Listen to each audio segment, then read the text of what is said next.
Kalyan ஜுவல்லர்ஸோட Q2 ரிசல்ட்ஸை பார்க்கும்போது net profit வந்து nearly double ஆகியிருக்குங்க. அதாவது பார்த்தீங்கன்னா 99% இன்க்ரீஸ். லாஸ்ட் இயர் Q2ல பார்த்தீங்கன்னா 130.3 க்ரோஸ் பண்ணியிருந்தாங்க.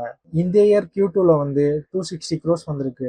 ரெவன்யூ வந்து 30% increase on year basis. So revenue வந்து இன்க்ரீஸ் ஆனதுக்கு ஒரு மேஜர் ரீசன் பார்த்தீங்கன்னா லாஸ்ட் ஃபியூ மந்த்ஸாகவே கோல்டு ப்ரைஸஸ் இன்க்ரீஸ் ஆனதால அவங்க ப்ராஃபிட்டும் அதிகமாக இருக்கு. Q2ல வந்து ஸ்டட்வர்ட் ஜுவல்லரியோட ரெவன்யூ வந்து 36% இன்க்ரீஸ் ஆயிருக்கு. அது எவ்வளோன்னு பார்த்தீங்கன்னா 2115 க்ரோஸ் வந்திருக்கு. ஸோ அது வந்து 36% increase on year basis. Gold jewellery segment அது எவ்வளோ இன்க்ரீஸ் ஆயிருக்குன்னு பார்த்தீங்கன்னா 27% இன்க்ரீஸ் ஆயிருக்கு. ஸோ கோல்டு ஜுவல்லரியோட ரெவன்யூ வந்து 4583 க்ரோஸ். அது எவ்வளோன்னு பார்த்தீங்கன்னா 27% increase on year basis. September நிலவரப்படி கல்யாண் ஜுவல்லர்ஸ் கிட்ட 300 ஷோரூம்ஸ் இருக்கு. இதில் வந்து 174 ஃபோக்கோ அவுட்லெட்ஸ், அப்புறம் வந்து பார்த்தீங்கன்னா 96 கேண்ட்ரே ஷோரூம்ஸ் இருக்கு. இதில் அந்த கேண்ட்ரே ஷோரூம்ஸில் வந்து 54 வந்து ஃபோக்கோ மாடலில் ஆப்ரேட் பண்ணுறாங்க.